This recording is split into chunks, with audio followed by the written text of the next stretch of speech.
It's gonna be wild, man, wild.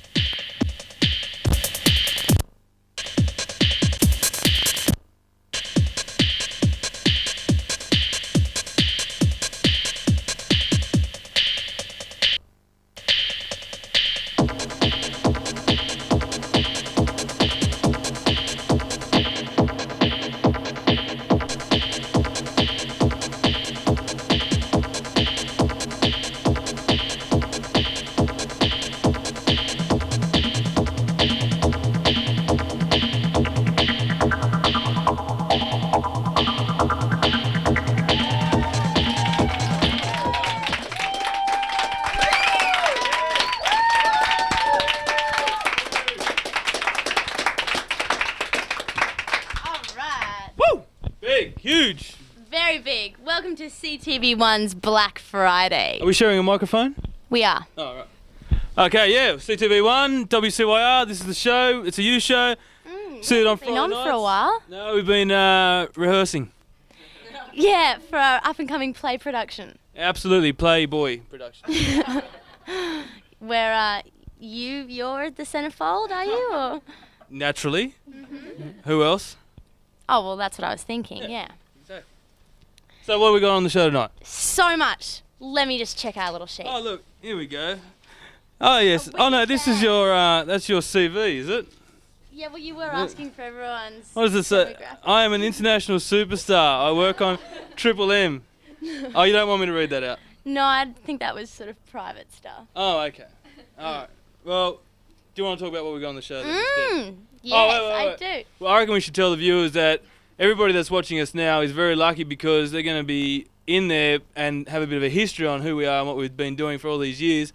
Because Cyberland. on Monday, Channel 31, who we take the tape to, uncut and uncensored, and you know the drill, don't you? Yeah. Live. Live, uncut, uncensored, ad-free, and all that sort of stuff. We're taking it to Channel 31 is going to go huge, humongous, and they're going to reach 60% of all of Sydney. We've gone from 25% coverage to 60%. So that's pretty damn good. Make the checks out to myself. Yeah, it's just address the checks to Lewis Williams, care of CTV1, 55 Walker Street, Redfern, 2016. Or just give me a call on 9698-2968 for any sponsorship deals you want to hook up. Playboy centerfolds, etc., etc. Our people will contact your people. We'll organise some business deals. And we'll do lunch. Yeah. Yeah. But that's in the future. Let's talk about now. Oh, okay. What have we got on? We've got, What have we got on? Sexpression Talk to me about coming now. up. Yeah. Sexpression. Oh, yes. That's a special edition Sexpression. I'll be on there. With tools and objects that we can all get our fingers onto. Yes, I believe we're talking condoms. Which is a bit of a change of subject for Sexpression. We don't often go there, but hey, we thought we'd give it a run up. The flagpole and see who salutes. That's right. CTV1's special episode, The Condom. Absolutely. What else we got? Oh, heaps. We've got an excellent band on, don't we? What's the name of that band, Bindi? Well, I knew you'd ask. Come on, spit it out. The The what? Not the verb. That's not the verb. Who is it? Come on, spit it out. Did I say the Huge band, special guys that we got in especially tonight. The vegans. The Pagans. Sorry, guys. Now that we're reaching a bigger audience, we'll be looking for a new hostess for the show. Just call me on 9698-2968. Nice nursing uniform photo wouldn't go straight. Might up the chances. Oh, boo. I'm losing them. Hating it. I'm losing them. Take over quick. Okay, yeah, no. Bands, what else have we got? Comedy, we've got things that come out at night. We got In we've Stitches. In We mentioned that, did we already? In I Stitches don't with think Silvana and so. special guest. Special guest. We got Justin We've got Young Talent as well. with Sky. Film Forum with Aaron. The list goes on. I'll be making special guest appearances throughout the night just to keep everything pumping along. Yeah. Give it to me. Oh yeah, I feel the love in the room tonight. Oh, yeah. Oh, yeah. Hallelujah. Praise the Lord.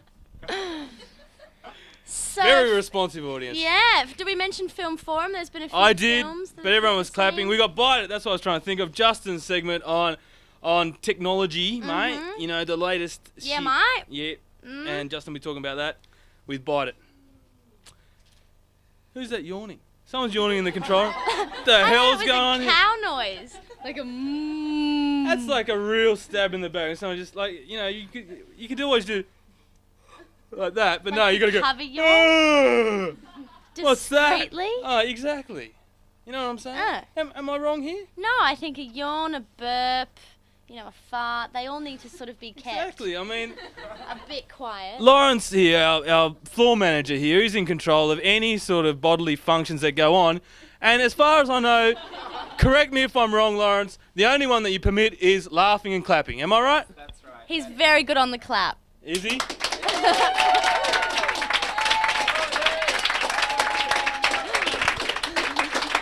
Lawrence has got the clap down pat. There's no doubt about that. I was just saying, you're doing a good job. Thanks. Oh, look, anyway, without any further ado, if you have nothing else to say. I think I'm mute. Okay, and you don't have anything to say either. So let's go over to the band, I think we'll let you, the page. the Pagans. Okay. Come.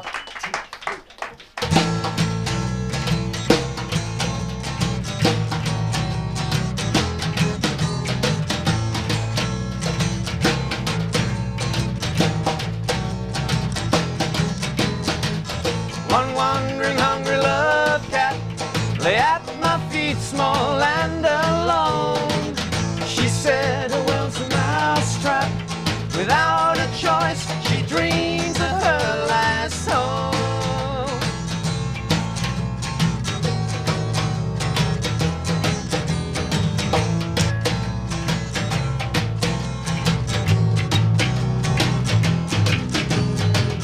Went down to comfort love cat.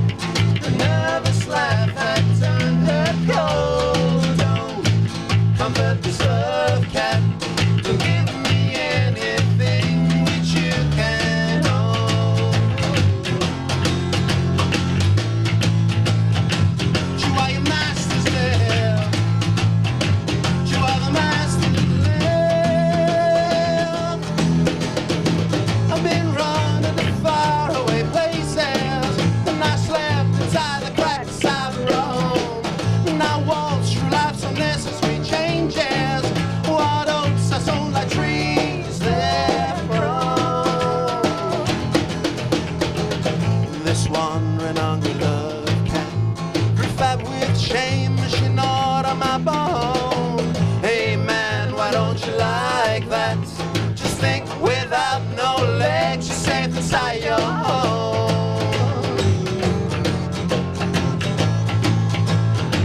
You are your master's lair. You are your master's lair. I've been running to faraway places, and I slept inside the cracks of the road. And I walked through life's unnecessary changes.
There's a lot of people here.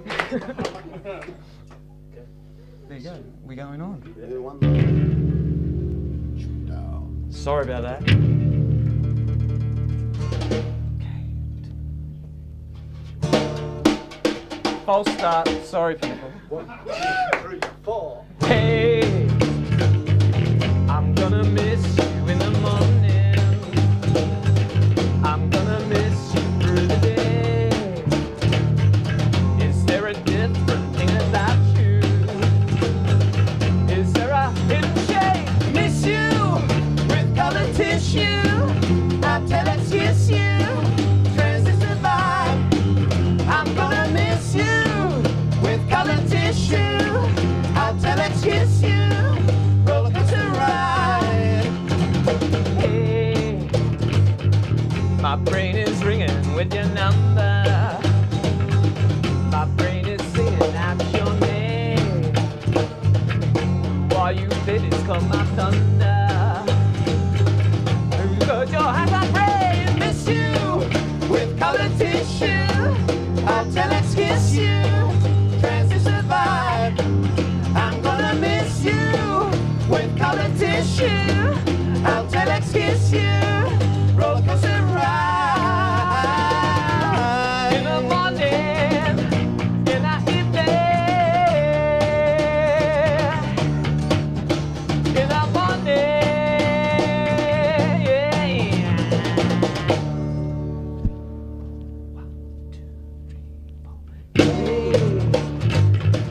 I'm gonna kiss you in the morning. I'm gonna kiss you, miss you with colored tissue. I'll tell it, kiss you. Transistor vibe. I'm gonna miss you with colored tissue. I'll tell it, kiss you. Roller coaster ride. In the morning, in the evening.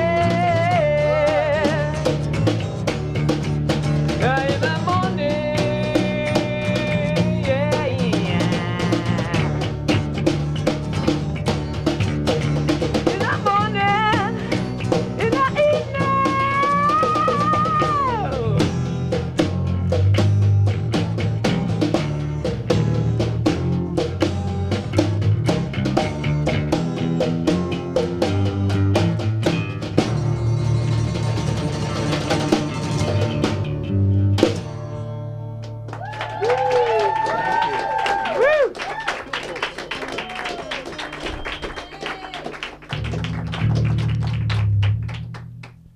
Thank you.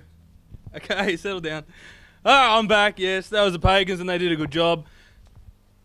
Everyone agrees. All right.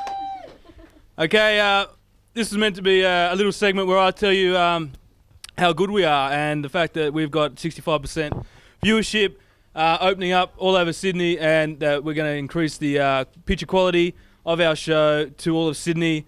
And but because we already said that in the intro, I'm going to give you a giveaway. This is a Fireproof Brick, and this is the state of affairs currently on CTV1, the Wisdom Chambers Youth Review.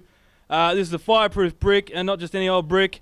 This is multi-purpose. You don't have to use it as a fireproof brick. You can just use it as a normal old house brick, bookshelf, paperweight, doorstop, etc., etc.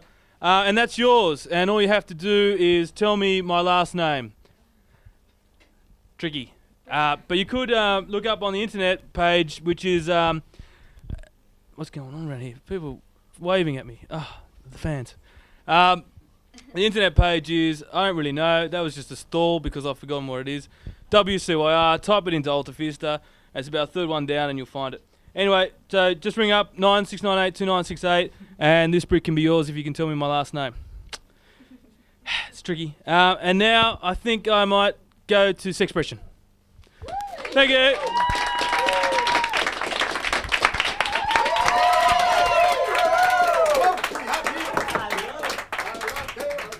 G'day, welcome to Sexpression. I'm Jo. For those of you who haven't seen me before, we've had a bit of an absence from CTV, and mainly due to me being a bit sick, and I'm a little bit croaky tonight, but I'll work on it. Hey, tonight we're going to be looking at condom demos, and I'm going to run through the great points about using condoms. And I've got Lewis with me, who's going to help me out. He's going to hold the penis. Lewis, did you know that actually young people are taking up the messages of using condoms? Oh, are they? Yeah, really well. So I think young people should be congratulated about that, because I think it's a great effort. Yeah, absolutely. And attribute most of that to your telling people through Channel 31, I'm sure, Wisdom Chambers Youth Review, about contraception. Surely that would have a large impact on the youth of Australia and Sydney particularly today. Absolutely. So we're going to get straight into it. Yesterday I had to do a condom demo for a video I'm making on adolescent sexuality, and I had 20 seconds. So tonight I'm blessed. I've got a few minutes. Are you counting? Yep. Okay, cool. So let's talk about it. Okay. All right, guys. Yep. Okay. Do they shy away from using condoms, do you reckon? Or do you reckon they're sort of up there, prepared to use them, prepared to, you know, sort of get out there and throw their frangers around, or what? Yeah, my friends and I often meet for a condom throwing competition, generally every Like week. this? We throw them around, might grab some wet stuff and just chuck that on out. Yep. And it's basically not unlike your old football card tossing competition. Whoever throws a condom the furthest wins the whole barrel, the whole shebang. Cool. Dental dams, yada yada yada, the whole bit. Little plastic bananas. Well, we don't throw those because they're kind of dangerous.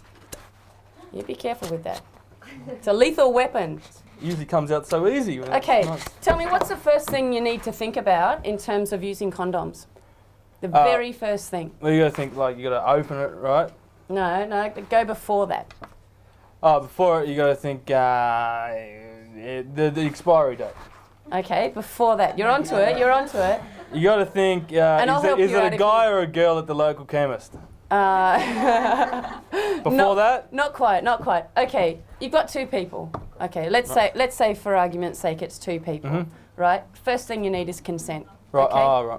First thing you need is consent. That's an issue, is it? Well, I think so. I think it's, you know, two people have to be saying, yeah, I want to be doing this. Okay. Okay? And then you've got your condom. What do you do now? Is this a true question? It is. It's not that tricky, really. So you just go like this.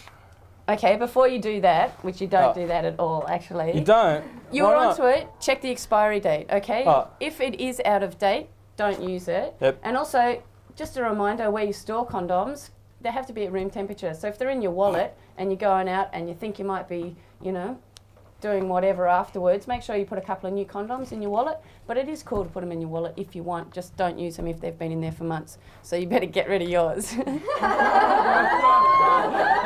them. Look, you can have a couple of these. Whenever I darling. put condoms in my wallet, I always go to show my little concession pass, and inevitably this condom just pops out in the middle of the bus, and I'm just like, not mine. Yeah, right. Okay. So. All right, now you need to open it. Come on, open it for me. Open it. Oh, all right. Stop. Not with your teeth, because if you use your teeth, you might actually rip the condom. So what That's why you push down with your thumbs. Perfect. Okay. Push down, but don't use your teeth, because you might be skilled at it, but other people might not be. Okay. I don't want to blow my own trumpet. And also watch long fingernails and any kind of jewellery as well. Open it up for me. All right. So. Excellent. Alrighty. Now we're using a coloured condom tonight for viewers. No, I won't say pleasure. Thank you, audience. For the aesthetics of this demonstration. Okay, next thing you need is an erect penis. You can't put a condom on a soft penis, okay? So this has been warmed up and it is erect, okay? So I want you to hold that and I want you to give me the condom because, hey, I know how to do it. Okay. It's my job, right? Okay, now it's important to work out which way the condom goes on, and Durex is, not that I'm pushing Durex, but if you'd like to sponsor Sexpression on, they've put out a little sort of thingy like this that shows you which way the condom goes on properly. But if you don't have one of these little gadgets, okay, then the idea is just to hold the tip and to start rolling it down. Okay, that's not rolling. See how you can't roll it that way? So it's on the wrong way. Now the reason why you do this in your fingers is because when a guy gets an erection, there's a little bit of fluid called pre-cum, okay? And this fluid actually just flushes out the penis because guys actually have one tube called the urethra that they urinate out of as well as come through. So it's kind of like a little sort of self-mechanism that sets up that environment so sperm can survive when they swim through, okay? Now, pre-cum can also contain enough of sperm to get a girl pregnant, or if a person has a sexually transmitted infection, that's PC now. Did you know that? Oh, really? It's not sexually transmitted diseases because the word It's not diseases... a VDU? Nah. Oh, The word TD? diseases tends to freak people out a little bit. Visual display unit. No, it's not one of those. But the word diseases tends to freak people out because most sexually transmittable infections are totally curable, and all of them there are treatments for them. So let's start using the word infections because that's less freaky. Okay, so the pre-cum I was talking about may get a girl pregnant, okay, but also may pass on an infection if that person has one. So if you're out there practicing withdrawal, which means that you're not using any kind of protection at all and you're pulling out before the guy comes, that doesn't work, okay? I'm telling you now, you're playing Russian roulette if you're doing it that way. Okay, now I'm going to tell you some of the good things about using condoms because lots of guys say, oh, it's like having a shower with a raincoat on. Mm-hmm. Yeah, heard that before? Oh, yeah. Okay, so here's a tip to actually increase sensitivity. You need to use some water-based lubricant like this KY jelly, okay? Or also you can get sachets of wet stuff, which are pretty convenient if you're out and about, okay? Now, put a little, you have to hold it up though, okay? Erect penis, up. Okay. All right. Okay, so you put a little bit of lubricant on the top of the penis, okay? And in fact, that's a little bit like what pre-cum looks like. So don't freak out, that's actually normal and natural and perfectly good. So just smear a little bit of lubricant on the top of the penis before you put the condom on. And I'm going to grab one of these because sex is a bit messy and I think that's pretty cute actually. So you've now got the condom, erect penis, bit of lubricant. Stay up, man, stay up. Okay, important. Okay, I want you to tell me to go now. What do I do with this? I've worked out which way it rolls on properly. Yeah, you worked out which way it goes. You place it on top and you then push down slowly over the erect penis. Okay, is this right, audience? No. What do I have to do? Oh, you got to hold the end. Oh, right. Okay, you've actually got to squeeze the air out of the top of the condom, okay, before you roll it down. Because what that is for is so that when a guy ejaculates, there's room for the sperm to go without popping the condom. Okay, simple, all right?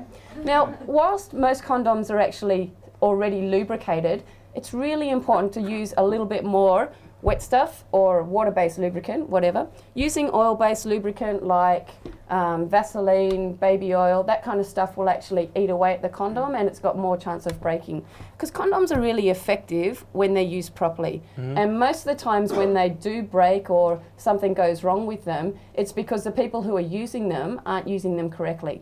So, again, for pleasure, always a good idea to use lubricant, okay? There's nothing wrong with it. And in fact, it'll make it a lot more pleasurable for those who are having sex, okay? It also is good in terms of if something is sliding in and out easily, then it's putting less pressure on the condom and it's less likely to break. Now, I've got another little tip for you, okay? For those guys out there who don't like using condoms, and usually for those guys who are less experienced with sex, using a condom can actually make sex last longer. So those people who are participating in this kind of penetrative sexual activity are actually going to have a longer experience and therefore, hopefully, more pleasure for the people who are doing it. Cool. Okay, so what do you do now once... Okay, so ejaculation has occurred. Yep. Gee, that was quiet. So you straight away... He's not very good at this. I think he's I'm an amateur. Yeah, that's okay. That's okay. All right, straight away, just rip it off. Pull the end, bang into the bin. Down the dunny, actually. Really down Yeah, the dunny. yeah, down the well, dunny. before you pull it off, it's really important because once a guy's ejaculated, his penis is going to go soft again. Oh, it's all right. He can work up to it again, audience. That's all right. You know, a little bit of a... 2 minutes, that's all I need.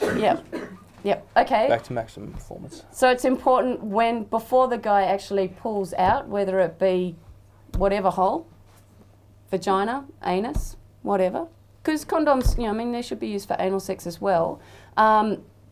He has to hold the... Are you bored? No, I'm riveted to this. This is fascinating to me. It's just like watching yourself on telly. I wanted to see the condom and make sure that it was still correctly placed on the erect penis. Okay. With the wet stuff applied and make sure that the top's like so. Yep. Okay, so as the guy withdraws, okay, and also condoms should be used with sex toys as well. Okay, as the guy withdraws, he or his partner should hold the condom on the base of the penis because, as I said, the penis does get soft, and what can happen is that when they pull out, the condom can actually stay inside or it can spill, and therefore all that trouble you've gone to, not that it's too much trouble to use a condom, but hey, the idea of it's lost if you're spilling the contents inside whatever it is.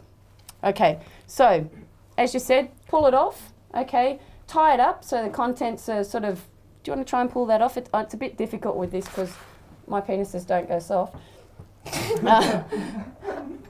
Go figure that one. These are also available from Family Planning. So yeah, it's a bit tricky. So once you pull it off, okay, tie it in a knot. Make sure you've got the contents in a knot. So contents. Yep, not a problem. are inside. Yep. That's right. Nothing anywhere else. Okay. Tying the knot. Tying it up. Now you did mention to throw it down the toilet. Yep. That's where everybody throws it, isn't it? Well, if you want to impregnate a dolphin or two, you probably could. Really? It does stuff up the system, but I think the funniest thing about throwing them down the toilet is that they tend to come back up in the bowl. So if you've had a bit of a party or whatever, your folks have gone away, Monday morning, guaranteed your dad's going to be in there, going to the toilet like they do on a Monday morning, and all of a sudden this condom's going to float up, and guess what? They know what you've been up to. Okay, so good. Thank you, Lewis. That's no perfectly tied up. Okay, wrap it up in a tissue and throw it in the bin. Okay, is that pretty cool? That's pretty damn cool, yes, absolutely. So condoms are good because they keep you safe, all right? They can increase the pleasure of sex in a safe way. They can make sex last longer. And when it comes down to it, it's about your health, okay? Now, if someone says that they don't want to use a condom because they don't like the feel of it, you need to think about why you want to have sex with them if they're not prepared to take care of your health, okay? And that's the message I want to say tonight. Fair enough as well. So I'd like to thank Lewis for being brave enough to come up and hold a penis on television, and it's probably good that it's going 60% next week. Absolutely, that's why I got in this week. Maybe I'll do it next time as well. Yes. If you're going to have sex, protect yourself, take control, and look after your partner as well. I'll see you in a fortnight on Sexpression. Thank you. Thank you, Jo.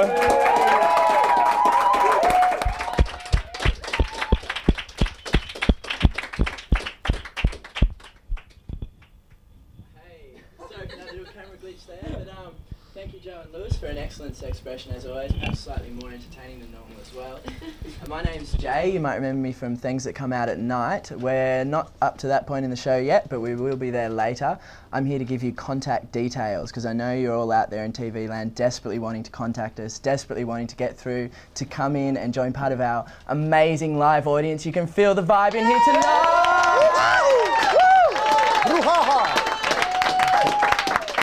So, if you want to be part of this amazing live scene, please call us on 9698 2968. That is also our fax number.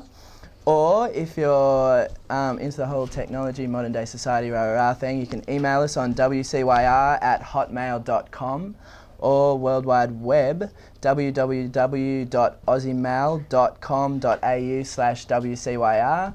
And you can get us anywhere around the world. So for all our listeners or our viewers in Japan, America, all through Europe, feel free. And finally, if you want to go the old-fashioned way, send us something in the post. Our address is Box B01, McKell Building, 55 Walker Street, Redfern 2016. Thank you very much. Please contact us before the new aerial goes up, and everyone will be scrambling to get in. You might have to join a queue, so do it now. But for the meantime, we're heading over to Heather with interviewing the band. Thank you very much.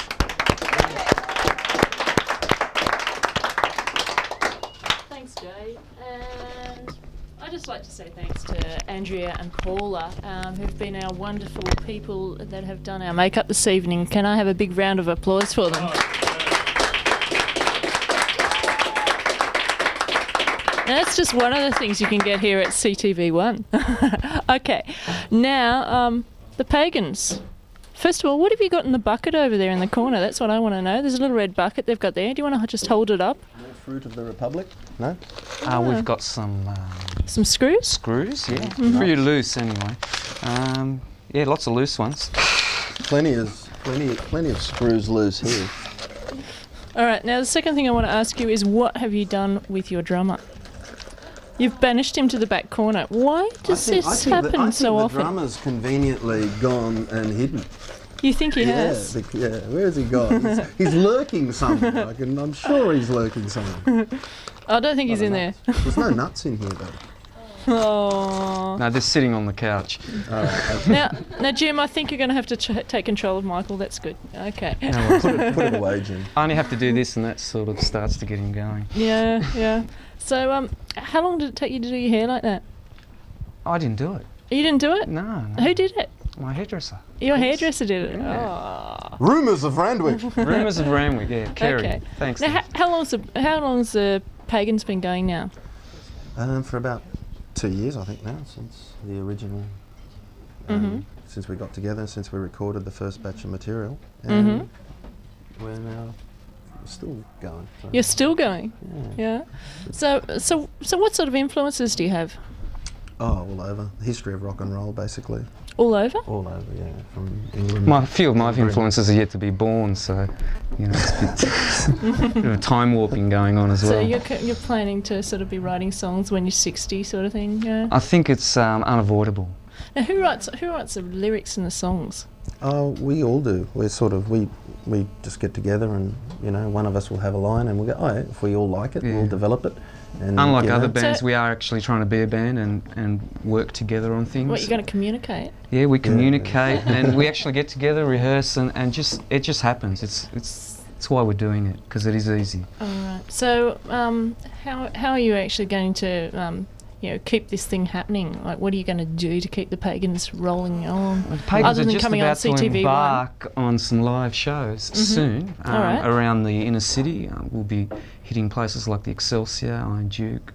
We'll be going down Wollongong Way. It's just we've been preparing a lot of new material and working on stuff and working on the show, which is a bit more electric. So how do you decide what goes in and what goes out with the new material? It's a question of what survives the test of time, whether we remember it or whether when we record it on tape and then we listen to it. You have two songs and you play them over and over again? No, we'll play it once. If we're lucky enough to finish it, we'll come back to it later on, and if it still feels all right to sing or perform. We just have a lot of musical ideas because we're both pretty prolific songwriters in our own right, and in joining together, we're able to really. So how did you guys get together in the first place? I mean, how long has this Pagans thing been? Sort of in the pipeline. Since recording actually started on Good Friday 2 years ago, so it was on May. It was another Friday. 97. So, and I was it a Black Friday? It was Crucifixion Friday. So so no blacker. So it was that one. So, and I had some songs, and I needed to. John and I were rehearsing together some material, and look, he's back. We needed a bass player, and and the producer who I knew was also a friend of Jim's, and he introduced Jim to us. And you've been regretting it ever since? Not really, not entirely. We have there are the moments, I'm sure. We're soul brothers. I'm sorry, Jim. That's okay. You actually said it the wrong way around there. And so, it just sort of, So John's been regretting it ever since. He regrets that there's a night working anyway. ensemble. Yeah, we found that there was a workable ensemble of people, which, in all sort of things like that was Give good. us some names of actual bands that you listen to. Oh, listen to? Oh, well, how far back? From the Crickets to, So we're the talking Buddy Holly? Beatles. Buddy Holly, the Beatles, the Stones, all the 60s people. Up to recently, probably, the Nirvanas and Pearl Jams and Powderfinger, really. I'm listening to at the moment, actually. Some of the Aussie stuff. Recently, because I've been into Saltimbanco for a while. But, they left town, so I got over it. Okay, all right. And you've had this problem a long time? No, well, have you been to Saltimbanco? No, I hear it's fantastic. It is fantastic. It's a people circus, you see, and I like people circuses. It really inspired me because they had a live band and everything. So, what kind of live band do they have? Well, they were a very comic-looking live band, but they were alive, and everything was live about the show. That's what impressed me. There's no all right, so tricks. Where can people get the Pagan CDs? From us, yeah. We are the direct distributors. Okay, at the gigs. Okay. When is your next gig? There's no definite date yet, people. But like I said, in the next coming months, we will be more out and about. So you advise CTV1, of course, and let us know. We will be advising CTV. Without a doubt, for sure. And how did you get here tonight? We drove. Oh, John drove us. Sorry, the drummer drove. In the unlimited limited, eh?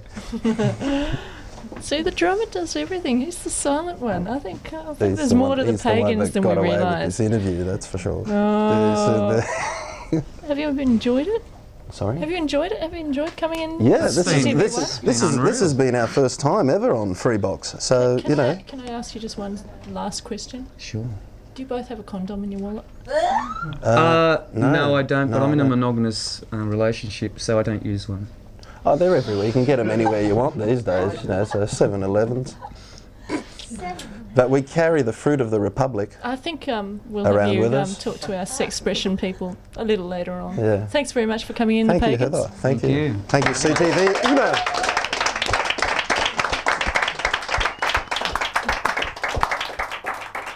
Hello. Before I introduce our guest friend Stitches, I thought that you might want to see what else you can do with your brick. When you call in, you can make fabulous sculptures around it. Now, tonight is quite funny because normally I do comedy at East Village on a Wednesday night, and our MC and I have swapped places. So I'm introducing a very tight act, absolutely word perfect, from our MC at East Village, Peter Hayes.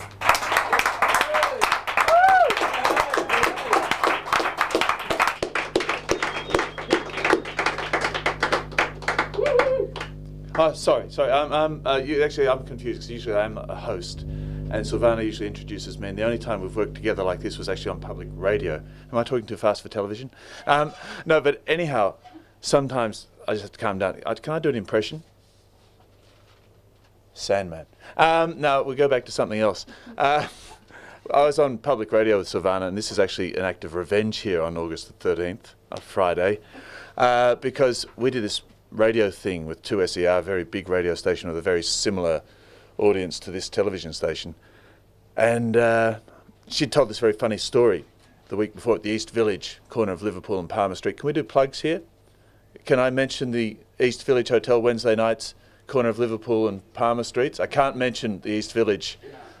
Okay, it's just the corner of Liverpool and Palmer Streets between Crown and Burke, just north of Oxford Street. I can't mention them? Okay, sorry.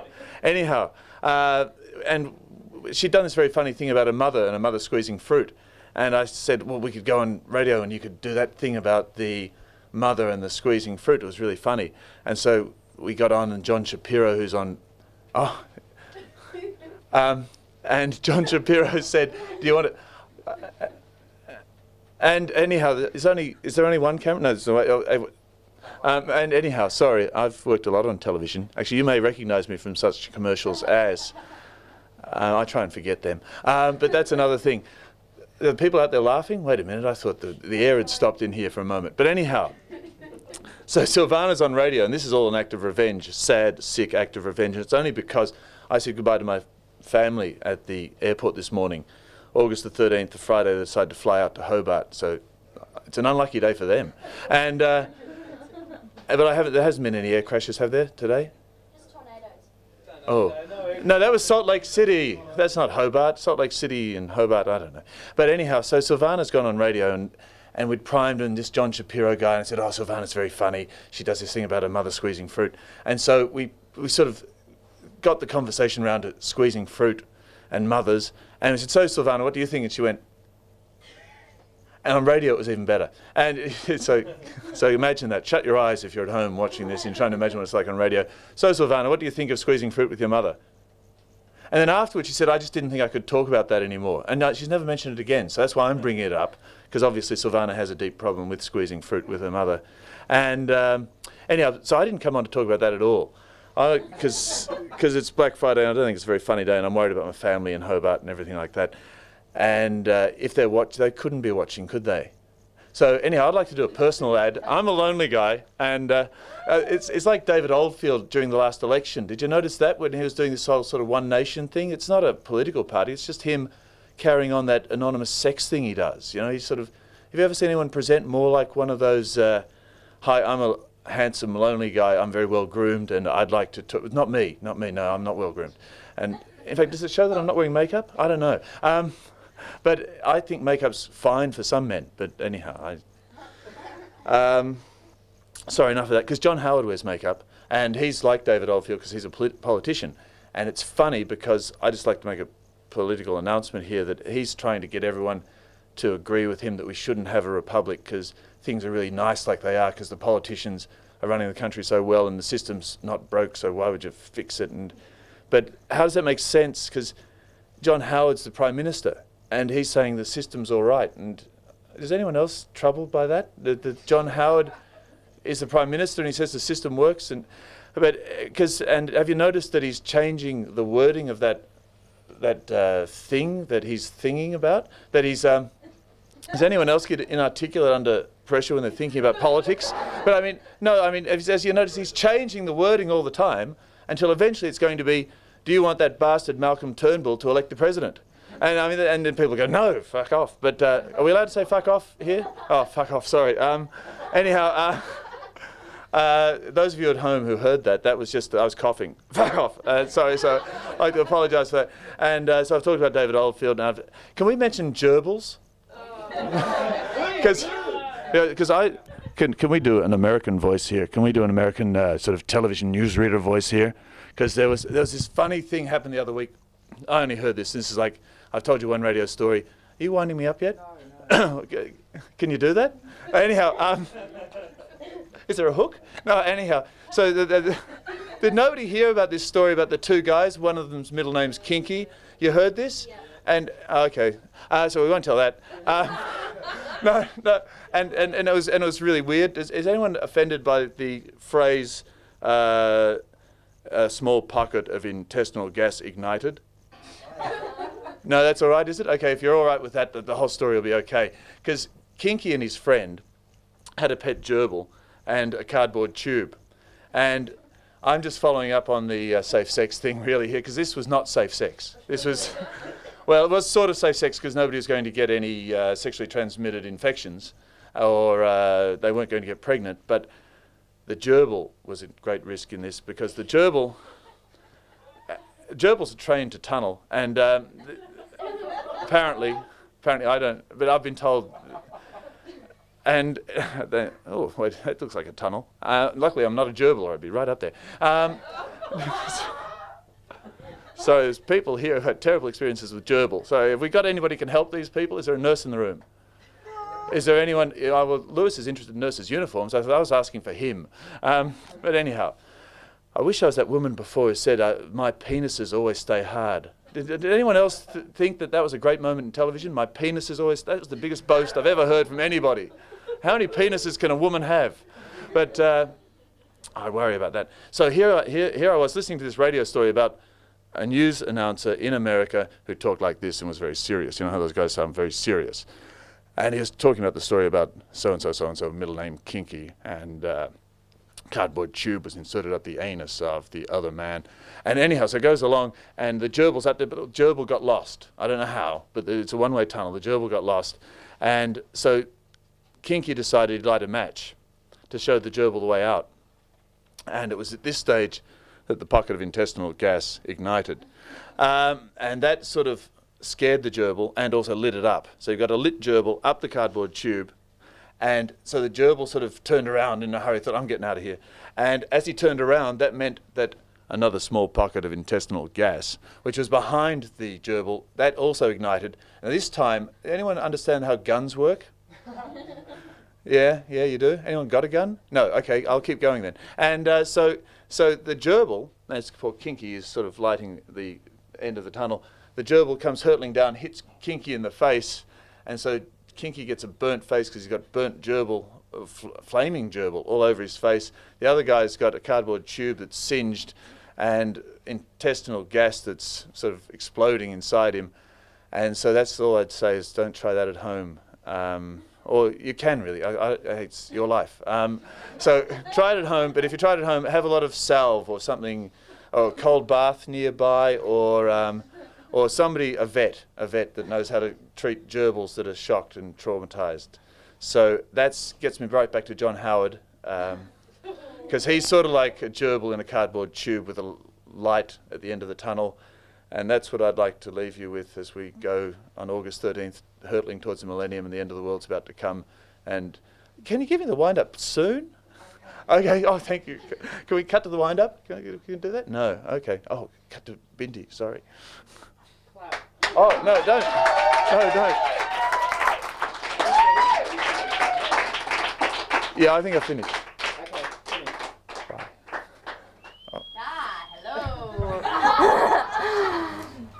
They're very funny, thank you. Can anybody see us out there? Can anybody hear us out there? This is what we want to know. Where are you guys exactly? We now know that we're covering 60% of Sydney, but we don't actually know the destination of where you guys are calling from. Is it Redfern? Is it just around the corner? If so, you should be in the studio with us now. However, you could be in any part of Sydney. So we want you guys to call us, tell us where you live, what your name is, you know, what you like about the show, what could be improved. But basically, is the reception good? Is the colour good? Can you make us out? Do you know who we actually are? We need to find this out. So if you guys could give us a call and basically fill us in on the details. We're pretty happy that we are covering 60%, but yeah, as we said, who are you? Where do you live? And what are you doing with your time on a Friday night? CTV1, Channel 31. So yeah, guys, that's what you have to do. I'm going to throw to Lewis, I think, if he's ready. So give us a call, guys, and tell us, where are you? Over to Lewis.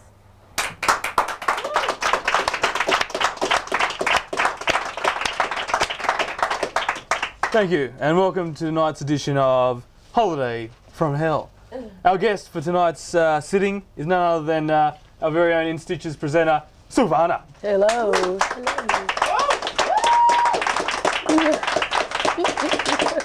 Now, Silvana is here to tell us a bit about a fantastic holiday that she had, and as we know, all holidays are good fun.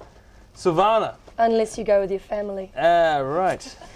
Well, this one was a real nightmare because I was about 13. There's a bit of a confession thing here as well. Right. My family did the usual trip, 9 hours in the car with Dad driving too fast and Mum complaining, up to Auckland in New Zealand, where I proceeded to get caught for shoplifting. What? So that kind of spoilt the family holiday. So this is what, like last week? Yeah. Right. You busted me, Lewis. Just couldn't take it. And are you seeing somebody about it now? Yeah, I'm seeing someone who can help me shoplift more professionally. So Right, well that's always advisable. That's why they usually put you in jail when you do things like that, so you can learn to do it better. Oh, there's always bribes. Yes. So yeah, it really distressed my parents, and it meant that for some bizarre reason, Mum made me sleep in her bed during the rest of the holiday, with her arm locked tightly around me. So that's a punishment. It was for me. I don't know what she thought I was going to do, like jump out of a window or something, but yeah, that was a week of that. And so what did you steal? A rubber and a paintbrush. I know. A rubber and a I should have paintbrush. gone for it, you know, and got the whole set. Paints, everything. The whole pack of Derwents, you know, sky's the limit. Missed my chance. Okay. And the other nightmare holiday was with my sister. Mm-hmm. That was when I was about 17. You're travelling so fast for me here. I've gone from one holiday to another here. Yeah, keep up. Okay, so where are we now? We're in New Zealand, and now We're hiking again. We're in the South Island. We're hiking, and we haven't realised that our sister is not very strong, and that she's taken all the wrong stuff, like screeds of Lancome makeup and fish fingers, which is really stupid because it's boiling hot and they went rotten. Potatoes, and then she insisted she couldn't carry anymore, so I had to do everything in my pack. So it was just you and your sister? There were 4 of us, but I remember her especially because I had to carry all her stuff as well as mine. Right. And all you could see was my feet and the top of my head. Right. So that was a very strengthening holiday. Because you're in the snow? No, we were just hiking in the bush. And so you could only see, snow. because you said you could only see, part of you was obscured. And you thought the snow had obscured. I pictured you sinking into the snow. Had you described it better, perhaps I could have understood exactly what you were saying. Had you listened, perhaps you would have picked up. Hey, that's actually quite a nice it's not way. done for the guest to get edgy with the presenter. Simply present the story. Exactly, just simply present the story. Right, we were in I'll the make bush. the commentary. Yes. In the bush, because I had to carry her backpack and mine. We kind of piled both backpacks on me, so all you could see because was of the weight, you then got pressed down into the earth due to the heavy burden of these bags. Well, it's because I got blisters on my feet, so I had to crawl on my knees Oh, right. and do one of those pilgrimages, and it became like a holy pilgrimage. I bled. Right. And I finally reached what I thought was Jesus, but it was just a park ranger. But he was offering a bed, so my sister took it because she doesn't like to sleep in tents. She wouldn't even wash her hair, and she got really filthy and smelly. So when he offered a bed in his cabin, we all went hooray, because we had enough of the stench. So I take it initially you thought, oh, we're going to rough it, we're going to do it hard, go camping. Yeah. And you got out the front door and just, it was like, oh, it's Wussies. so hot, let's go back Wussies. inside. My nail's broken. Yeah, well, she's a bit like that. But Right. the next morning she came back, she had black rings under her eyes. She hadn't slept at all because the What had the park ranger done to her? park ranger had gotten out of bed naked, trying to swat a fly. What with? With a fly swatter. Oh, right. And then sat on the edge of her bed and said to her, "So, do you girls swim naked?" To which you replied, She replied, "No," and just sat there all night, terrified that he was going to pull a knife out from God knows where, and came back sleepless to the tent the next day. I think there's a message in that for all of us. What is it, Lewis? Hey, I'm just presenting the show, alright? Don't count your park rangers till they've got clothes on. Exactly what I was thinking. Yes, that was top of my tongue. That's That what just came to me. Did it, right. So what happened then? So you escaped the clutches of the ranger. And the fly swatter. The next trauma was that she'd forgotten to bring a mirror. So that was a drama because she was putting cotton pads on her eyes in the middle of the bush and whinging about not having a mirror and packing on the Lancome creams and stuff. She's putting cotton on her eyes. Why? Because they were puffed. They were small. In the middle of the bush. Yes. And rubbing Lancome. Lancome makeup and creams into her skin. Right. She's not very good at roughing it. Right. So she's older or younger? She's 12 and a half years older, and we all had to hold ourselves back from throttling her on the holiday. So was it all family on this one? No, it was friends, ex-friends now. All right. Through no fault of your own? No. No. That was a joke. Right. They're still friends. They just won't go camping with us ever again, that's all. And what about your sister? She's now an avid rock climber right here. Yes, she is. She likes to stay on islands with absolutely no shelter or food and just see how she goes with the environment. Right. Well, that's an absolute lie. Yeah. She's never gone camping again. So you've never... I've never broached the subject, no. Mm. I would rather cut my own leg off than go tramping with But her hey, again. you stayed in the tent and you were safe and you got your night's sleep and... Yes, I did. Nothing annoyed you and... No, it was really good when she left No because, one as I was say, there was no swatting smell fire. and there was none of that sort of greasy hair thing in the morning to look at, so I was happy. So you don't approve of that sort of prissiness when you're on holidays? No, you got to let it go. Right. Got a little The hang hairs out. out, Yeah. no. That's the way to go, is it? Yep. Be dolphin unfriendly with your hairs. Right. So where did we go from there? So From there, do you want another holiday that was a disaster? go for it. I've had many. Yeah. Well, the most recent one was Hong Kong. Are we not going over time or anything? No. Yeah? I never. Oh, look. I never bother looking. Saved by the wrapping up. I know you don't bother, but I'll bother. Next week, we'll hear about Hong Kong. Hong Kong. Oh, actually, we might have Sky talking about her trips from hell. Okay, you don't want me. No, sorry. Okay. Thanks for coming in anyway and giving it a try, but Been a pleasure. I'm sorry I failed, but maybe I'm next learning time. from you, Lewis. Such is life. That's been Holiday from Hell. Silvana, thank you very much. Thank you.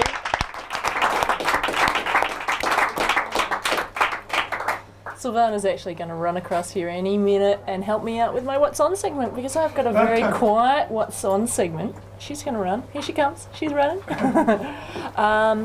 There's really only one thing, well, two things to see this weekend, and you have to make sure that you get to see them.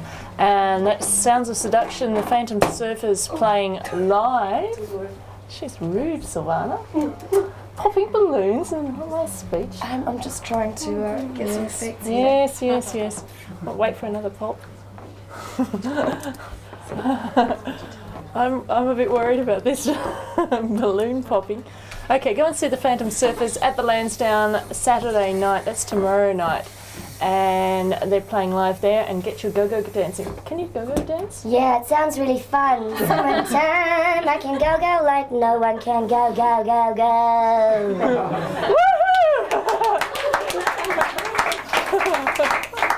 Can I also mention there's a Girl Guides convention that's in Petersham, and it should be very exciting. We're going to be baking some cookies. She does it well. What can I say? What a girl. Give her another round of applause. Are you making up for the fact that you haven't got much hair yet? Yeah. Okay, now another thing, just quickly before I go and see the Crusaders and the Phantom Surfers at the Globe on Sunday. I'm sorry, it's that simple this week. Go and see it. Enjoy.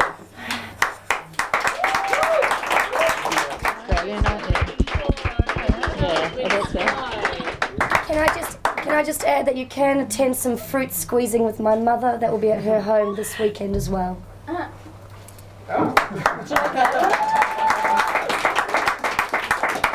Thank you. Thank you. All right. Hi, everyone. This is Sky Angel in the YAT section. That is Young Australian Talent and focusing on very interesting employment. Happy Friday the 13th.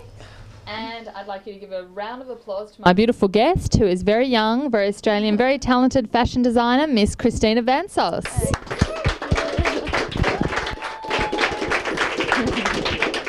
Thank you. Welcome to the show, Christina. Thank you. It's a pleasure to be here. Excellent. And it's good to have you on. Now, the number $1 million question in my mind and viewers is why fashion? Why fashion? Well, I'm very creative and it's a way of expressing myself. So that's why I love fashion and I love designing. And why is it that you think that the human race generally love fashion? Why do we go shopping? Why do we have fashion? Well, like I said, it's a way of sort of expressing yourself, your interests, and also, just expressing yourself and expressing who you are. Individuality. Yeah, individuality, yeah. And do you think it's more women that are into fashion more than men? I think so. I mean, women have a lot more to play with, so, it speaks for itself. Woohoo, go women!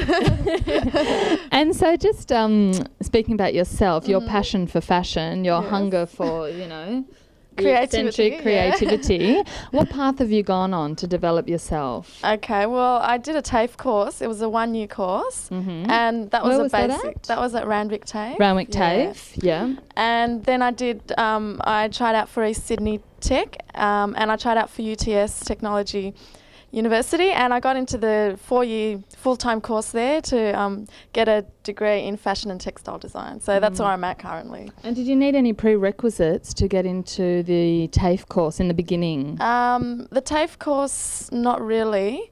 You had to do Year 12. You had to have done Year 12. And the uni course, you also had to have done Year 12.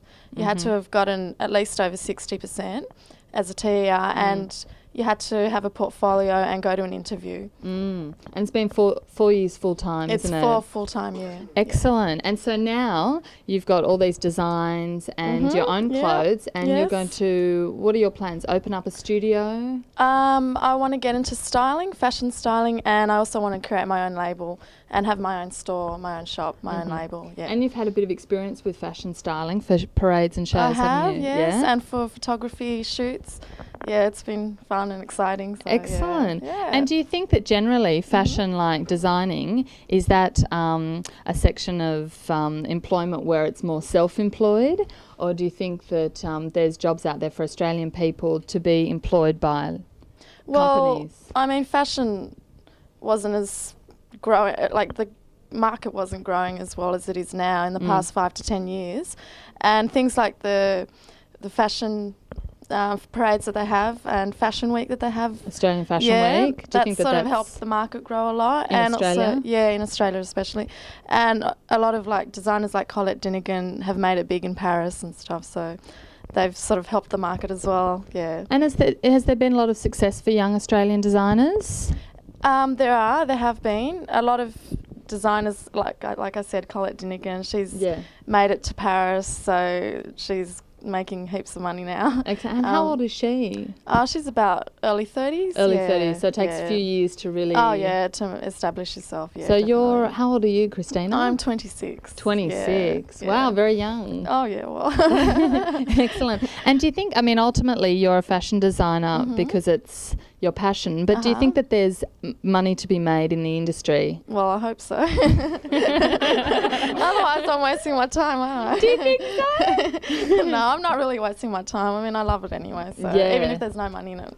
I do it Great. anyway, So we're going to have a look at some of Christina's designs. What we've got up here is, and how would you describe these fabrics and styles? I might just talk about the background of these. Yeah. This one, I made the fabric, I actually tie-dyed it, and then I sewed it up and hand-beaded it, the same with this. And what influence is that? It's an African influence. It's called Tribe Me, and I've used silk and I've used earthy colours. And how much would this retail for, or would you sell it? How much would you sell an outfit like this for that you've hand-beaded? Because it's handmade and hand-beaded and the fabric's been made. Yeah. A couple of $100. At least a couple of $100. And that would be wholesale. Retail would be what, double that, wouldn't it? Most probably. About $400 in Crown Street. Yeah, probably. There you go. But at CTV1 you can get everything wholesale.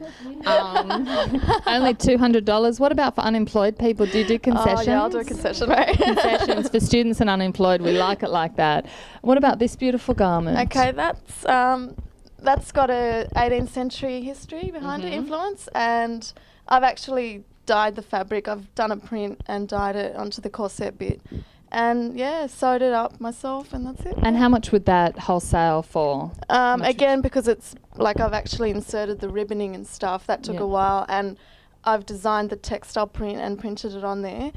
At least 100, 150. So and it's also silk as well. So you'd sell that at least 100, 150 wholesale. So in a shop that would be at least $250 to $300. Yeah, probably. Yeah. And it's worth every penny. I mean, if I could afford it, I'd buy it. Thanks. And let's show a few of your designs as well. Okay. To the camera. This one seems to have a very 70s influence. Yeah, these are just some illustrations. Right, let's have a look. What's your greatest influence, Christina? From which era? I love the 20s and the 40s. This is very 70s. And 70s as well, I suppose. I mean, you know, everything sort of. And this is very Parisian style, this one. Yeah. Yep. From Paris. So Paris, you do individual designs if somebody comes to you with a wedding, any kind of everything? Anything, whatever, Excellent. Do it all. Wow, she does do it all. And what's your main goal with it all? Well, like I said, I want to actually get into styling and create my own label and just set up a shop and And what would be your main artistic focus with your label, like your main influence? Well, I really love couture wear, like all the handmade beading and stuff. Yeah. I'd probably focus on the couture evening wear. And even though you're Australian, your background is actually Greek, is that That's right? right, yeah. And do you think that culture has got influence on your fashion designing? Yeah, I mean, it lets me sort of look into other cultures and appreciate the cultures and what I can get from them, yeah. And do you think that Australians have much sense of fashion? Really? They do, actually. You think so? Australians dress quite well compared to some other cultures. Really? And I think they're getting better, yeah. Oh, well, that's great. Glad to hear that. And Okay. which culture do you think is the most cultured in fashion? Oh, the French, definitely. Definitely Yeah, the French? yes. Excellent. Sorry, guys. Do you have some advice for young people out there that want to get into fashion, want to become maybe designers or involved in some way, want to earn a living out of it? Yeah, What sure. advice can you give to them? Well, either do a TAFE course. I mean, there's heaps around. Yeah, and definitely that gets to study. Gives you a good sort of general background on all aspects of fashion designing. Yeah.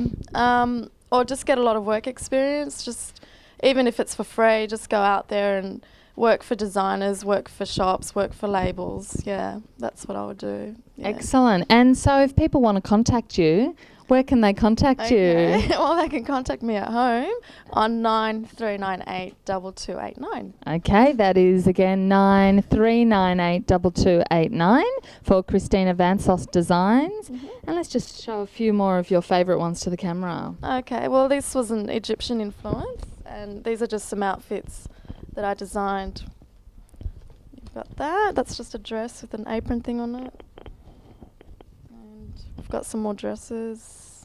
Great. Yeah, just some little outfits there. And for yourself, where do you go to find your stuff, Christina? You look great. All your bits and pieces. I love op shopping because you find really unique things. Unique things, $2, Yeah, $1. whatever, but really unique things that no one else has got. Yeah. Yeah. And that's what it's so about, isn't it? Your individual definitely. creativity, uniqueness. right. It's not about the money. It's not about the shopping because you're depressed. It's not No. about the labels. Definitely not. From no. coming it's within. Just a unique look and expressing yourself. Expressing yourself. Excellent. That's what we like. Yeah.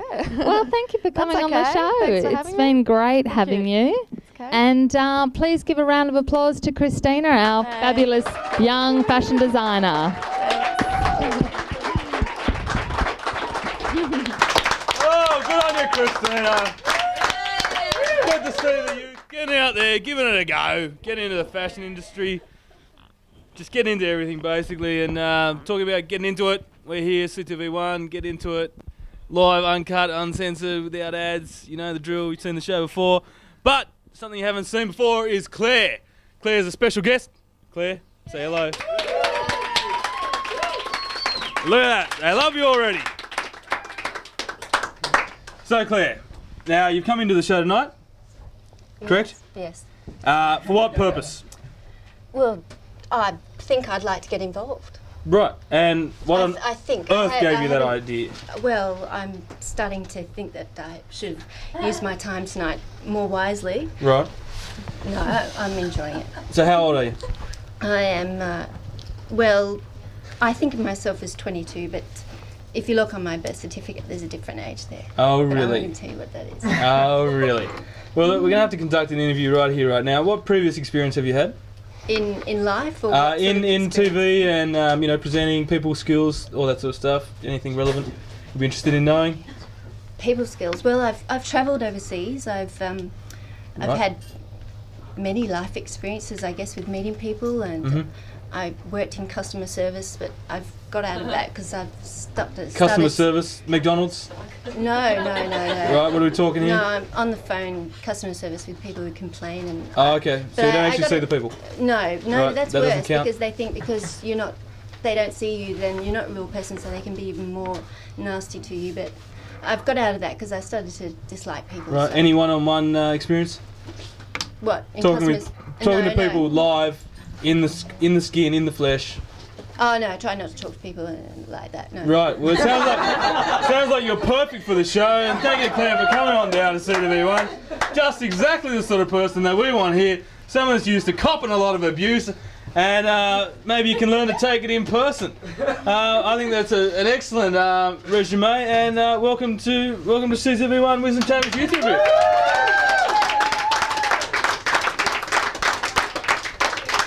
Yes. folks. Someone's blocking a shadow, please. Come on, for heaven's sake, blocking a shadow. It's as difficult as that to get involved at CTV1 Wisdom Chambers Youth Review. And next week it's going to be even more difficult because we'll be reaching so many more people. And it's going to be even more scarier knowing that there are so many people. And if you give us a call, 96982968, and you come in here, I might give you a little, I'll put you on the casting couch basically, and we'll see if you're suited to... What? What is with this audience, man? Sexpression Hey, I was good on that Sexpression segment. I didn't laugh or, make fun of it at all. So, yeah, come in. I played it completely straight and gave it my thorough and utter respect that I have for the subject matter and the educational part it plays in the show. And that was Claire, and welcome to the show, Claire. And yeah, it's that hard to get involved. Next we've got Bindi and Jay with What Things Come Out Dead at Night. Well, yeah, something like that. I know it's really long and it's hard for me to remember. Over those two guys, those two jokers. Give them a big warm round of applause. Jay and Bindi. I've given up on Lewis. I don't think he's ever going to get it right. I think it's a lack of respect. I think Lewis is like a goldfish. He has a 3-second memory and then it's out Anything his beyond ear. that, yep. So let's put him out of our minds. No more Lewis. We'll get on with the show. We're here to talk to you about underground clubs and music in Sydney and some new releases we've got. I can see you have to tell us about. In my hot little hands I have Norman J. He actually played at Vibes on a summer's day last year at Bondi, and he sort of shares this album with Good Grooves, which is basically a sort of disco happy feeling house music, and then House Garage is more his style, a lot of sort of vocal house music. Miss Moneypenny presents this, and this is also another evening that she's put on in another club in Sydney a couple of months ago, I believe. Great. So that's one to check out. Lamb, Fears of 4 is sort of more of a trip-hop kind of album. They've released 2 so far, and this is definitely one to look at. Beeline was their single that came out, but it's very cool. It's very chilled. And would you say it's much like Portishead? Because that's all I've heard about Lamb, exactly like Portishead. I guess they could be sort of compared, in that league of Portishead and Tricky, but they're very much unique by themselves. Wow. So their new album's just as good as their last. And one that I thought was good, but I rate it number 3. It's got a pretty damn good box. The box now, is if you buy probably the CDs most for the case, impressive thing on Nick Warren's new album. But it's like his other stuff. It's sort of trance at times and slow and slow. Well, yeah. There's moments where he sort of lost me, and it was like beats were drifting past. But still, it's part of the 00 sort of global underground collection. So I mean, it's one to check out. But yeah, I think his first album was a lot better. But yeah, this is a double CD. So there's been a lot of criticism of this series recently. I think it started off with an amazing series of discs. There was a Paul Oakenfold one, which was amazing. Oh well, we'll get to him after the weekend. Lucky Bindi. But apparently they've kind of realised they've got a bit of a cash thing going on, and they've kind of realised they can just stick out at any kind of CD with the Global Underground label. Down to money. Yes, money in the house scene again. I don't know. It's meant to be underground, but the Global Underground people have to be doing all right, which I suppose is good, get the scene bigger, rah. Yeah, exactly. Sort of a double-headed coin. What one have you got there? I've got one, normally we don't do this kind of stuff. This is called Trance Master. It's very expensive, as you can see as well. I didn't really like it very much at all. It's really, really fast and just not very interesting, I suppose, basically. Like, it's just like boom, boom, boom, boom, boom, boom. And I mean, there's songs, but no you're hard pressed to tell where. Yeah. Could you dance to it? You could dance to it if you were in a particularly energetic state, yes. Robotic frame of mind. Yeah, but I don't think you get much variety in the dancing either. It's not like you could, it's not giving you anything to go on, it's just the beat. So, I mean, great if you like that kind of thing, I suppose. So, but for me, no, I'd say don't go for it. These CDs were brought to us by Central Station Records, who we're going to sort of schmooze and cruise with and hopefully might become a sponsor. Well, now that the whole aerial thing has gone up and we're covering heaps more of Sydney, it could be in everyone's best interest, I suppose, as well. Oh, definitely. So we'll see about that. And just, you mentioned Paul Oakenfold. He is an international superstar who played at home over the weekend, last weekend. And it was an amazing venue. I went with some friends and we lined up for 50 minutes just to get in the door. I should have done the VIP treatment, but lined up and we took it in turns to get drinks while we were still waiting there in line. And there were about 2,500 people in home, which was sort of maximum capacity. But Oakenfold played for about 3.5 hours and just lived up to his reputation and more. It was such a danceable night. The whole place was just thumping. He really knows how to work the crowd and just played up to it and was just amazing. It was such a good night. So I would recommend getting Paul Oakenfold's CD right now. And this second, 2 o'clock in the morning, but don't worry, head out. We need sort of all night, 24-hour record shops. I agree, yeah. I mean, you feel like sort of going there at this time of the night, maybe. But I think we need 24-hour everything, really, when it comes down to it. Like, I mean, you people get off your ass! Yeah, start working late, I say, or early as the case may be. Yeah. But that was my Oakenfold review. Wow, well there's something I want to talk about, an event coming up on Friday the 20th of August. This is at home again. They're putting on every Friday, I think it's the last Friday? No, it can't be. Okay, one Friday of every month. Pick a Friday, any Friday. Yeah, any Friday. This month it's the 20th of August. It's called Yum Cha Cha and it's kind of... Sounds Latin. Well, yeah. Okay, do you want to hear about the history of the name? They took Yum Cha, Chinese, and Cha Cha, Latin American, and put it together, Yum Cha Cha. See? Bit of brainy name working there. So I haven't actually been, but it sounds amazing. It's like meant to kind of be bringing together, like there was a big spiel about bringing together all the different cultures and a celebration of dance music. So, I mean, I'd go for the spiel alone. It sounds excellent. Great. And lots of variety there, I think. There's a couple of new nights actually coming up. I don't know whether this is in preparation for new summer nights or... and new nightclubs. Yeah, tell us about the new one that you've been to. It's called ARQ, A-R-Q. It's opening up in 16 Flinders Street, Darlinghurst. And it is sort of a miniature home, I gathered, but really well done. The architecture is amazing. It reminds me sort of Frank Lloyd Wright style, really open space and just the colours and the design. Like you walk in and there's a revolving hotel door. And so you see people and they're starting to dance even before they get in and you can see them going through. And you just enter and you can go down to one level where you go through another set of revolving doors to a cocktail lounge. So this sounds like it could be really confusing. No, it's so much fun.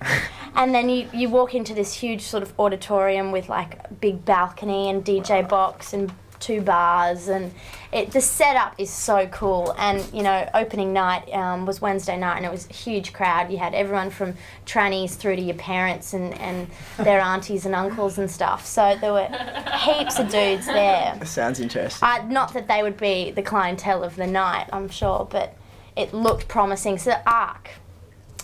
Go there when it opens. Yeah. Another new one is Bindi at the Dendy. It's a new weekly night. The Dendy is actually a really, really good venue. It's the one, the Martin Place. There's of course the one on George Street, which is massive, and that's amazing. Which has Transmission, sorry to jump around here. The August 28th at the Dendy, George Street, there's Transmission, which is an amazing, amazing event. The DJs on the night will be Nervous, John Ferris, Declan, Mark Dynamics, Jumping Jack, Nick Fish and Baxter, and that's the best lineup I've heard for ages. And speaking of Nervous, there's rumours that he'll be sitting in the hot spot here in not too distant future. Let's hope so, let's hope so. But what was the night on the 20th? Yeah, the 20th was Yum Cha Cha, but the new weekly night at the Dendy Martin Place, which is a lot smaller, it's really nice. It's kind of a more intimate venue. There's like couches around all the walls. I can't remember if there's any pool tables, but I mean that's relevant. It was a really nice space to be dancing in. There's a little cinema. I don't know if they're going to be showing any films there, which is always quite an odd concept to have in the middle of a nightclub. But yeah, and there's, I think, a DJ that I used to go to school with, Mike Dotch, is going to be there. And so that's one to look out for as well, Bindi at the Dendy. Great. Well, there seems like there's sort of a lot coming up. Happening, yep. And one last new night called Sci-Fi that's going to be on upstairs at the Palladium on Fridays. That's starting from the 20th of August. That's not as much of a sweatbox as downstairs, but yet still. Not a big fan of the Palladium, hey. But I mean, this is kind of a new thing. 50% of the sweat's not even yours. Like you end up with, cooties dripping from everyone. Off the ceiling. Yeah, fun. But you get cooties. But this sounds like an amazing new night. It's going to be much more kind of tripped out psychedelic trance as opposed to strictly house, and so I think that's definitely a good thing. Branch out.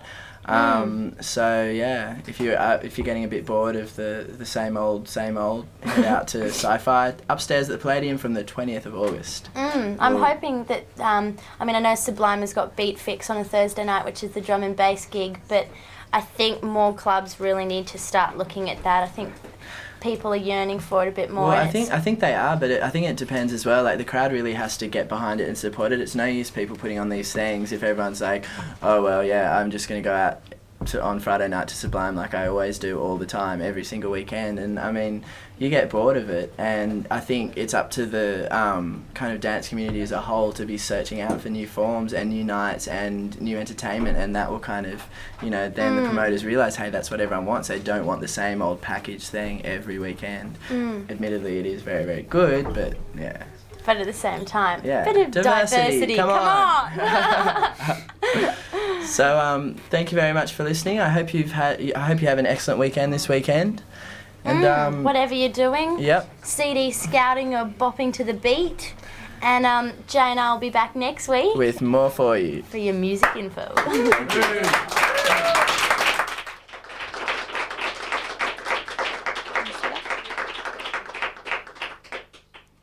Okay, can anybody recognise this guy in this tiny little picture here? We had him on CTV1 a few weeks ago. Bindi and Jay brought him in. That's Mr. Ben Morris. He was on our show and he's famous. Yes, he's in 3D World here. Anyway, yeah, I just wanted to sort of show that little bit there. I've got a few things to talk to you about tonight.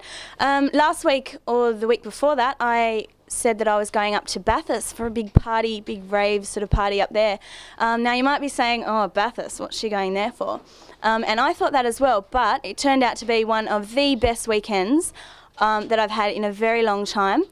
I was going to do a tiny little documentary interviewing Jonathan Wall and Josh Abrahams, but that didn't work out for very numerous reasons. But I should be getting some footage that could also be shown on another youth program, which I don't know if I'll mention the name of because Recovery isn't a really good show anyway. So, but anyway, I might be able to get a hold of some of that footage, and another friend of mine shot some sort of the next day when we were all just hanging out. So if I can get a hold of that, I'll bring it in.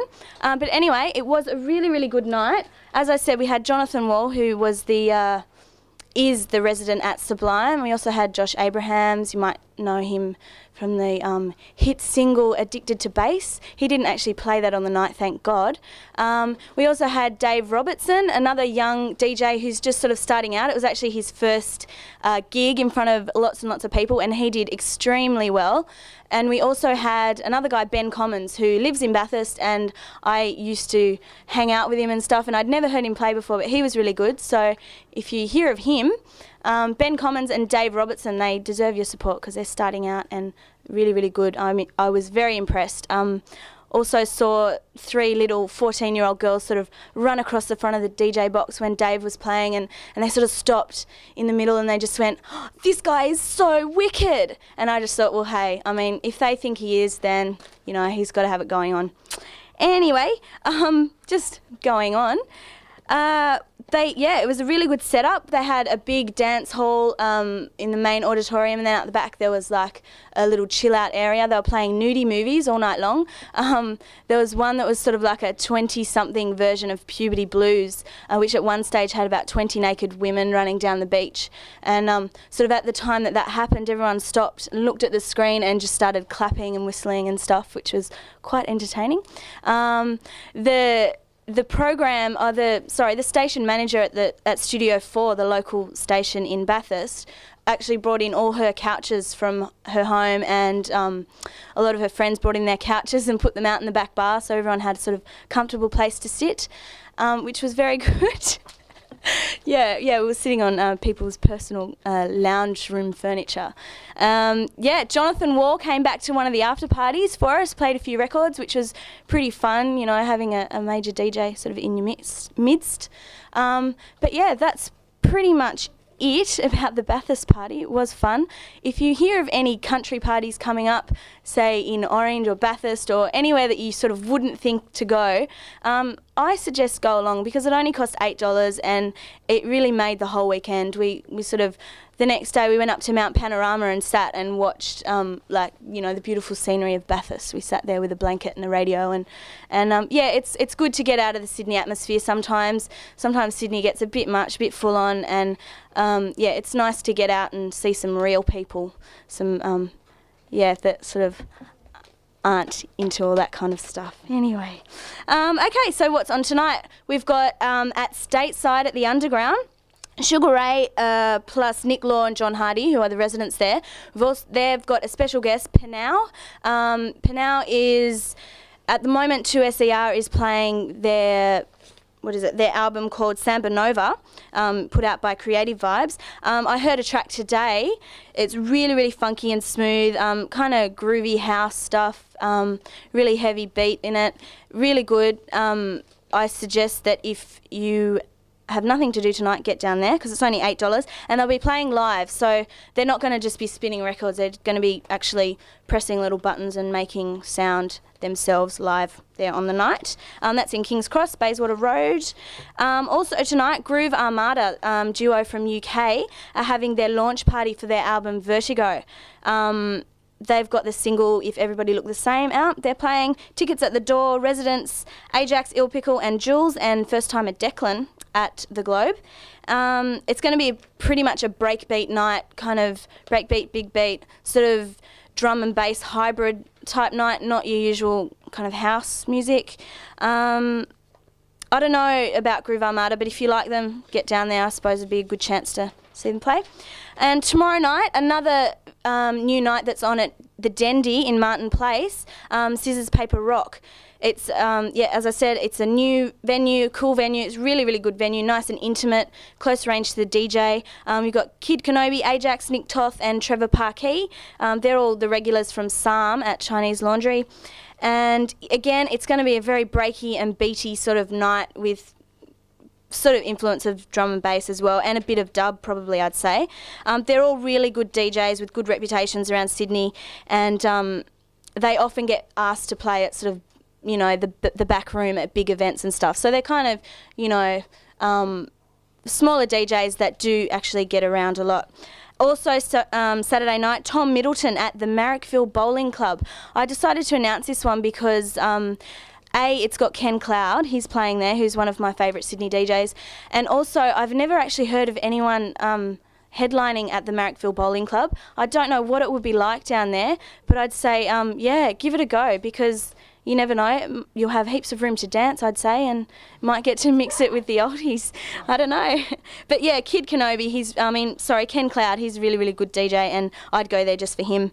10 p.m. to 6 a.m. Also, Zooty, Simon Caldwell, who's also pretty cool, and Jimmy James. And that's it. Also, I just want to say I will be going to Transmission, the big event at the Metro, and I will be giving you a nice, big, fat, juicy review of that when it's finished in 3 weeks' time. And now over to Byte It with Justin. I knew that.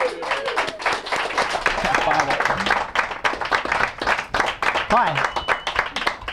How you doing, guys and gals?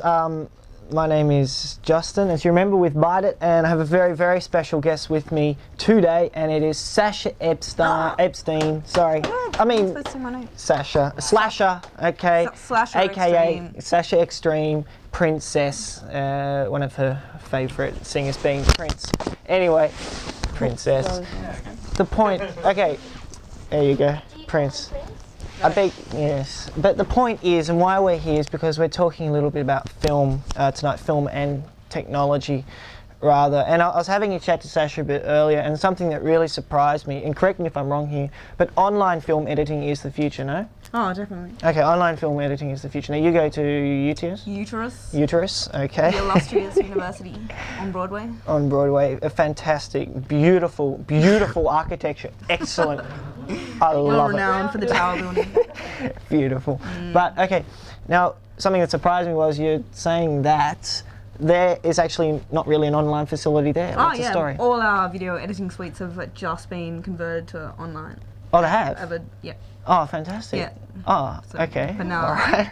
I was going to have a bit of controversy here and get all worked up and fired up over it. They have previously all been just crap SVHS and pneumatic suites, but It's now they've taken a been while. Yeah. just as I'm leaving. They are Just being as you're upgraded. leaving. And you've been there for how many years? 4 and counting. Yeah. And you were actually doing communications. communications. BA comms. Okay. Which has now been split into 4 courses anyway, so my 4 degree courses. is now redundant. Okay, fantastic. Yeah, so keep up that training, recreational, what is it? Recreational training and relocation. Anyway, okay, now Sasha's been doing a film quite recently. No profile shots. No profile shots, please. She insisted. I've already spoken to the producer. Thank you. Okay. A film quite recently, which is titled, no? Titled? Not titled. Oh, Untitled? yeah, it is titled. It is Sorry, titled, I and wasn't listening to it is titled it's a work in progress titled Organ Donations. Organ Donations, and it is a fine, fine piece of cinematographic. Color patata, and it's great. It's really, really good. Justin picked that up in Greece when we were there, by the way. If anyone's ever Not that wondered. I've ever met that. Sasha before. Okay. Anyway, if we could actually bring up that on the screen now, it'd be fantastic. And I'd like you to have a good look at a few of the actors here, because you might recognise actually a couple of them for those of you who have been here for a while. Now, if we just take that off pause. Allow me to. That's great. Now, here we go. Now, we might have a little commentary here. Okay. The story actually is of a young, downtrodden, sort of depressed and lovesick young man who is waiting around for his girlfriend who is about to dump him. And she's coming on screen. Your cue. Your cue is.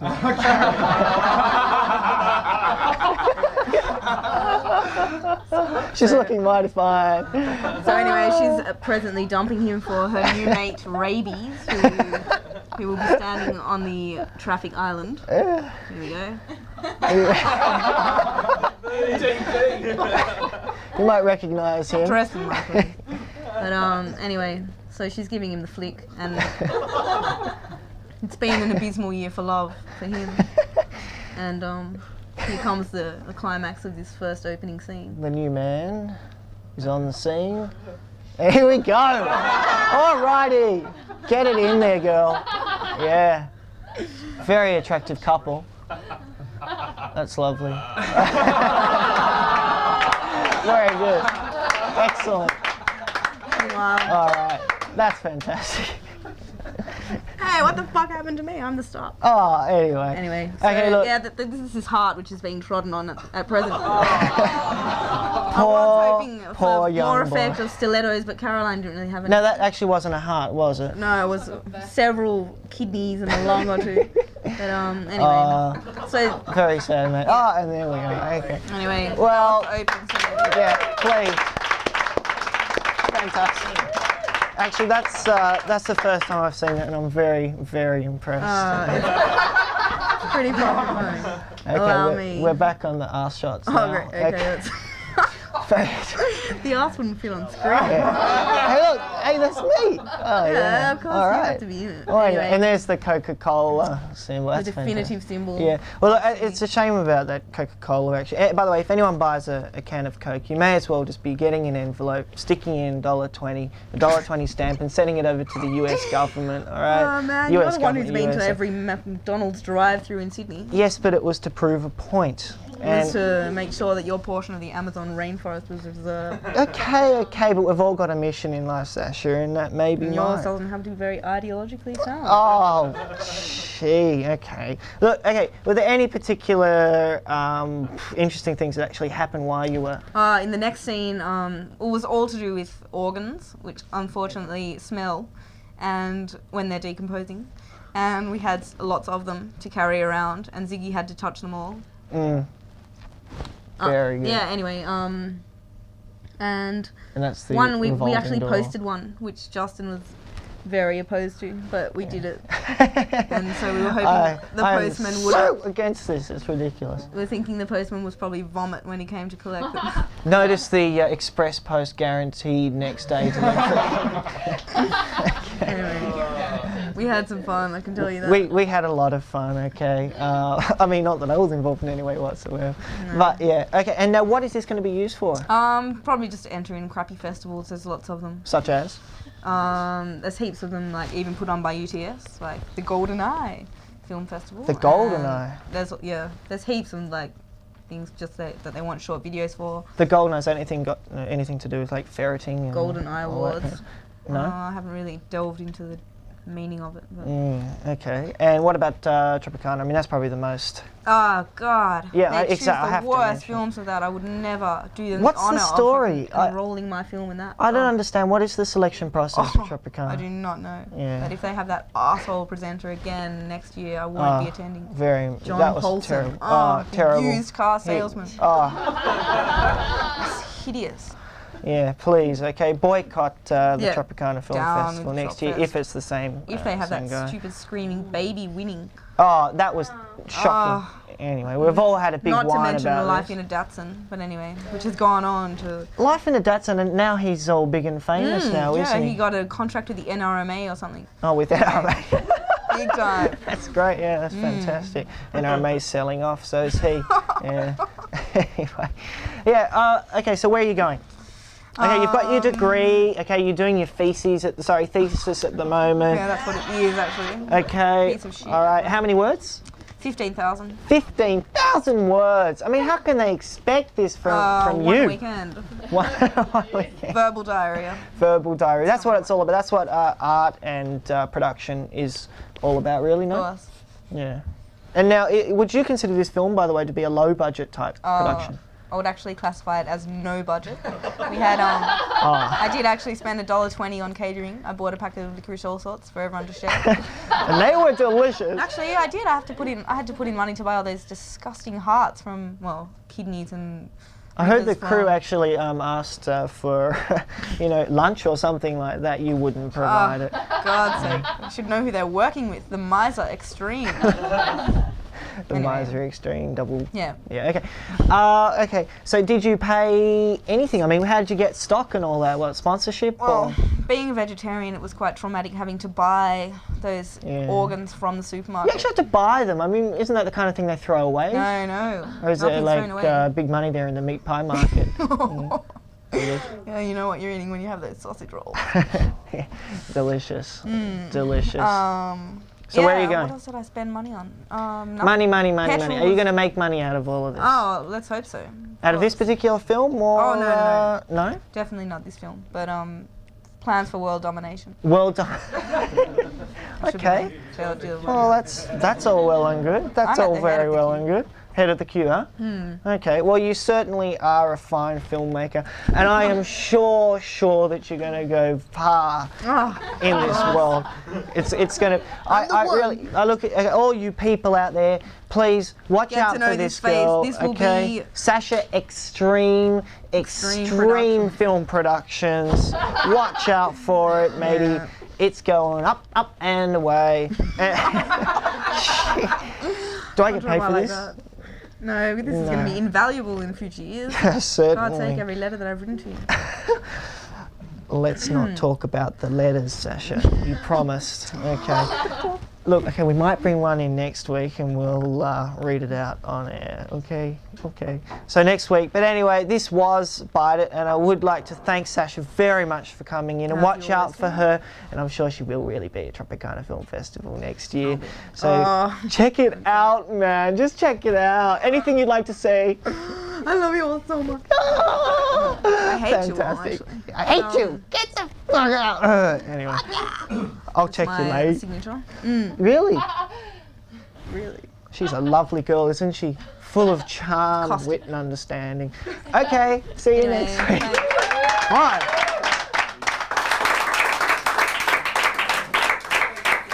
Hello, hello, hello. We're going to go run through some of our sponsors, but there's too many big words on one sheet, so I had to give it to Peter. Hi, WCYR is proudly supported. Who is WCYR? Wisdom Chambers Youth Review. This is proudly supported by the Family Planning Association of New South Wales, the Broadway Shopping Centre, Reverse Garbage Co-op out of Marrickville, Polaroid Australia, Metropolitan Hardware, The Body Shop, Makeup Glamour, thank you Silvana, the Pilgrim Post Group, and Webbed Multimedia Productions, as well as Pascal Paints and Wattle Paints.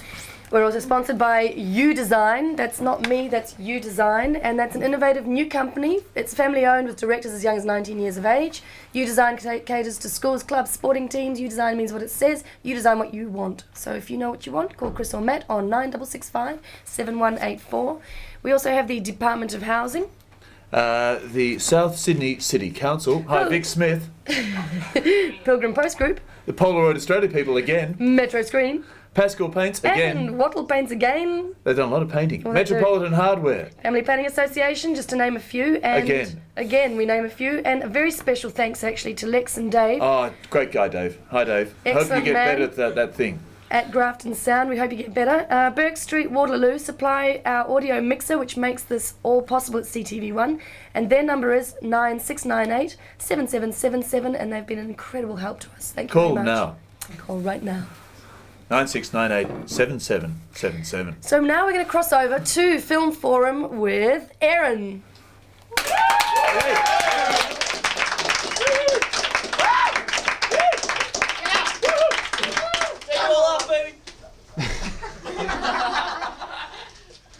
Thank you very much.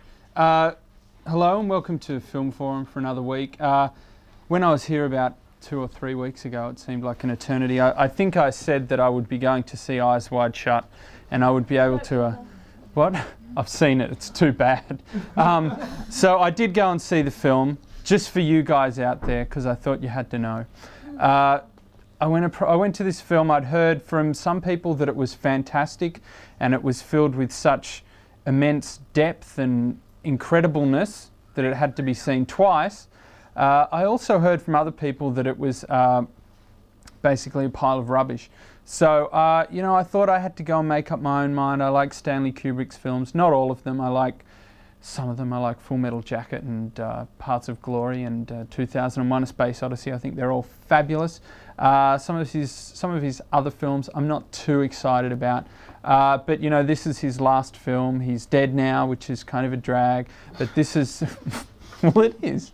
And this is his, as one critic said, his final testament, or something like that. You know, basically, it's just a film. And anyway, what he did, he got Tom Cruise and Nicole Kidman to go over to London where he lives, and he shot this film, and it took him about 7 years or something to make it. And you know, everyone was really like, oh yeah, you know, and it was very secretive, and all sorts of rumours filtered out from the set that the film was shot in black and white, that Tom Cruise was going to be wearing a dress in some scenes, which didn't happen in the film, and I was really angry about. But there are a lot of other things said, and finally the film is here, and you know, amidst a whole kind of hoopla and all this business, and Tom and Nicole are here, the film is out. And anyway, what I'm basically trying to get at is that the film sucks. It's about 2.5 hours long. Yeah. 2.5 hours of Tom Cruise running around freaking out that he's been at a swingers party. Now, I don't know if you guys have been to a swingers party before, but I haven't. But I could probably presume that it wouldn't be very scary. But this film is trying to kind of freak you out, and there's people walking around with masks on and, you know, women in G-strings going, "Oh, come with me, I must help you." And it's all really just a bit silly, and Tom Cruise is kind of freaking out and going, "Ah." And, but it's quite funny. Obviously it wasn't supposed to be, but the film is quite amusing. The funniest thing about it probably is Nicole Kidman, who I know she's in the country at the moment, and if she's watching, I would just like to say that you can't act. And that basically you should just, no, can't act. You can't act. You might be tall and skinny with red hair, but you know, that too maybe, but you know, you can't act. You were better in BMX Bandits, you were better in Wind Rider, you were even better in Bush Christmas. It's good, it's good. Yes, she was. Are you sure? Yeah, it was Nadine Gardner. You sure she wasn't? Oh. I'm going to check that. I'm going to check that. I've been wrong about a lot of things, and that could be another one. But there is a great scene in this film where Tom and Nicole get stoned. Now, I don't think they've ever been stoned in real life, because the way they act, probably Stanley Kubrick hasn't been either, because they don't look like they're stoned. You know, I've never smoked marijuana, but I know a lot of people. I've had heroin and cocaine, but I've never smoked marijuana. But I've met a lot of people that have, and it's all good. And Tom and Nicole were not acting like these people I know. When they're stoned, they just kind of sit there. Like that. But Nicole was walking around in her underwear, which my friends have never done, laughing and doubling over. And anyway, that was, you know, pretty bad. But if you've ever wanted to see Tom and Nicole getting stoned, though they're obviously just smoking tea leaves or mull mix or something, it's not really marijuana, go and see the film. If you need a good laugh, go and see it. It's pretty funny. Sidney Pollack's in it. He's very funny. I don't think he's supposed to be. Harvey Keitel apparently was originally playing his role, and word came out from the set. I heard this hot off the presses at Film Inc. magazine, that Harvey Keitel was bumped off the film because he ejaculated in Nicole Kidman's hair. Now, hey, look, that's just what I heard. I just report the news. I don't make it. But that's the word. But anyway, Eyes Wide Shut. I think this review has gone on for nearly as long as the film itself, and it's probably been twice as boring for all of you at home. But Eyes Wide Shut is an amusing film, a funny film. There's a lot to like and even more not to like. But apparently it's broken the record for the number of people that have gone to see an R-rated film in its first weekend or something. So you've all probably seen it anyway. But you know, it's funny, it's amusing. So out of $12.50,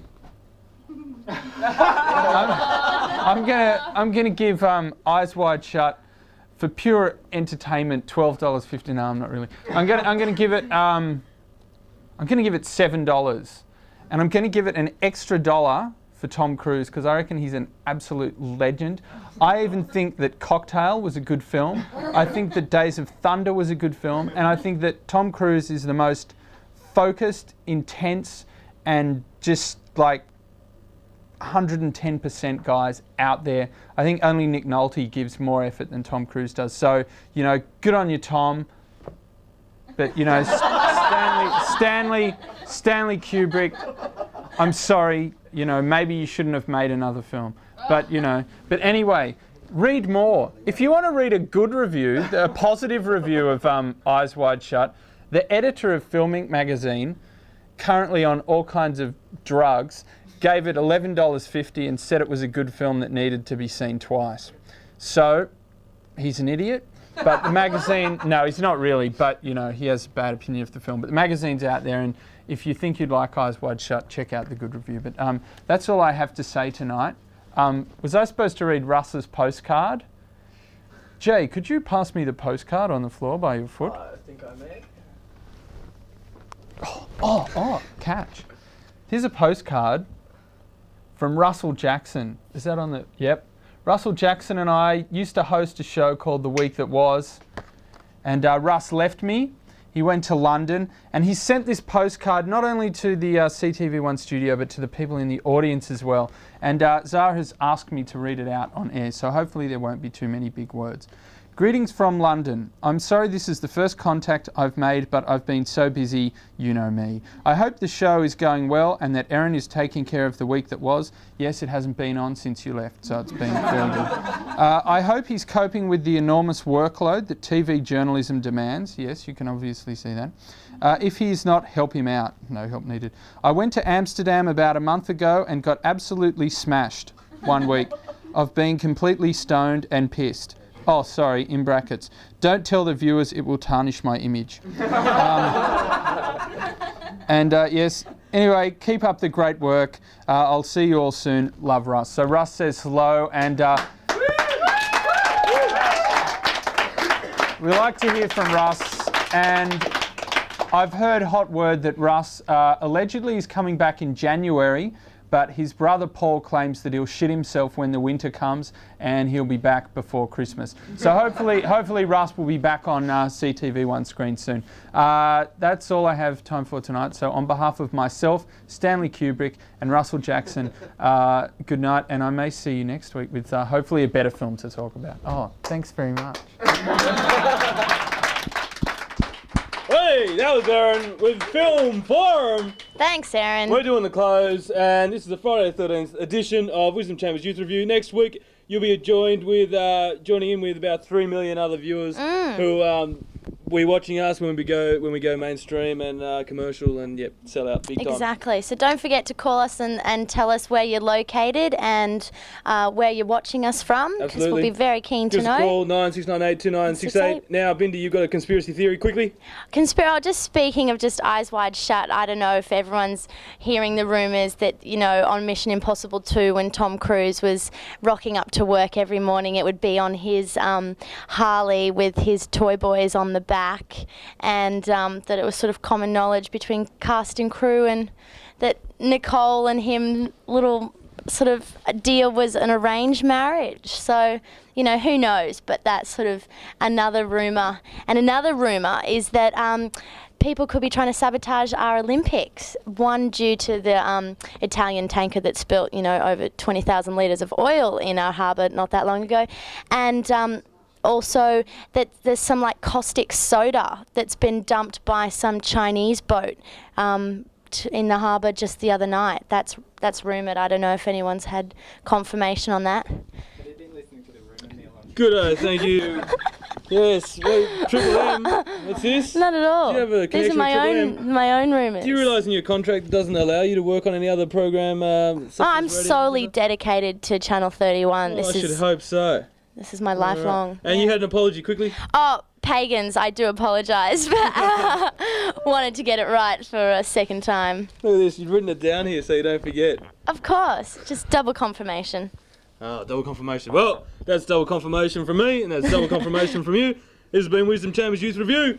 Next week, say hello to 6 million other viewers. That's right. Next week. From all of us here at the studio, thanks to the crowd for being a good crowd. Thanks to the Makeup Glamour for doing the makeup. See you later next week, guys. Adios. Stay tuned.